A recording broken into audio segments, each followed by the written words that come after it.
Right now, your body is doing something you did not ask it to do. Your heart is beating a little faster reading this. Some small part of your brain is scanning for danger. You did not choose that. You cannot turn it off. And here is the thing that should stop you cold. That automatic, invisible, constant process is not a glitch. It is the reason your ancestors survived long enough to have you. So what exactly is an emotion, and why do you have one at all? This is not just a biology question. Every decision you have ever made, every person you have ever trusted or avoided, every memory that still feels sharp years later, all of it was shaped by something you were probably taught to distrust. Emotions. We are told to calm down, think clearly, be rational. As if feelings were static on the radio, noise drowning out the real signal.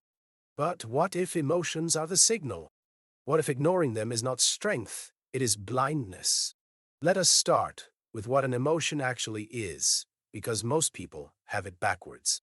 You have probably assumed it works like this. Something happens, your brain understands it, and then you feel something. First thought, then feeling. But neuroscientist Lisa Feldman Barrett, who studies this at Northeastern University and wrote the 2017 book, How Emotions Are Made, found that the brain is not a reactor. It is a prediction machine. Before anything happens, your brain is already running a model of what is probably about to happen, based on every experience you have ever had. Emotions are not reactions to the world. They are guesses about the world, built from memory, updated by sensation, expressed through the body. Think of it like a weather forecaster who lives inside your chest. That forecaster does not wait for the storm to arrive. It reads the clouds, the pressure, the temperature, and it makes a call. Your body then prepares for what the forecaster predicted. Heart rate, breathing, muscle tension, the whole system shifts before your conscious mind has even caught up. That shift, that full body preparation, is what you call a feeling. Now, zoom out, way out, about 300 million years out, because these prediction systems did not appear in humans. They are ancient. The basic structure of the brain that generates fear, the amygdala, exists in every vertebrate alive today, from a trout to a chimpanzee to you. Fear is not a human invention. It is a survival tool so useful that evolution kept it and built everything else around it. In 1927, the physiologist Walter Cannon at Harvard described what he called the fight-or-flight response.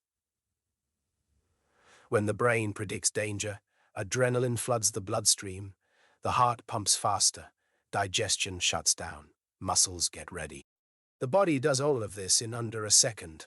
Not because you decided to. Because an animal that could do this automatically was more likely to survive than one that stopped to think about it. Fear keeps you alive.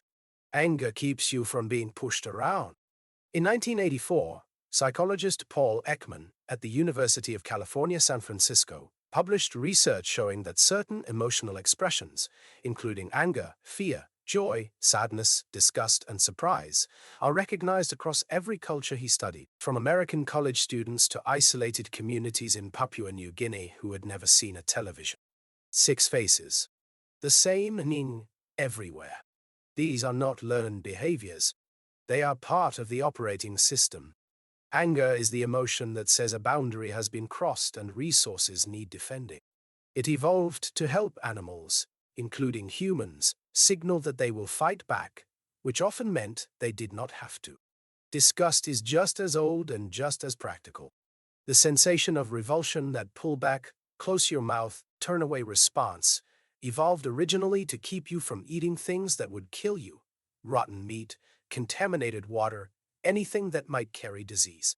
Psychologist Jonathan Haidt at New York University has shown that disgust later expanded its job description. It now also fires in response to moral violations, betrayal, cruelty. The brain reused an ancient body protection tool to protect something newer: the social group. Sadness is different. Sadness is slow, quiet, inward. And that slowness is the point. After a loss, whether a person, a home, or a plan you depended on. Sadness slows you down. It pulls you away from action and toward reflection. The evolutionary argument, supported by researchers including Randolph Ness at Arizona State University in his 2019 book Good Reasons for Bad Feelings, is that sadness helps you disengage from goals you cannot reach, conserve energy, and reassess. Grief is the cost of attachment. But attachment to other people, to place, to purpose is what makes humans cooperate.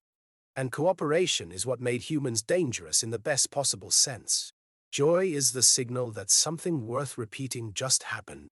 Neuroscientist Jaak Panksepp, whose decades of work culminated in his 1998 book, Effective Neuroscience, showed that the brain's seeking system, the circuit that drives curiosity and anticipation, lights up with dopamine before a reward arrives.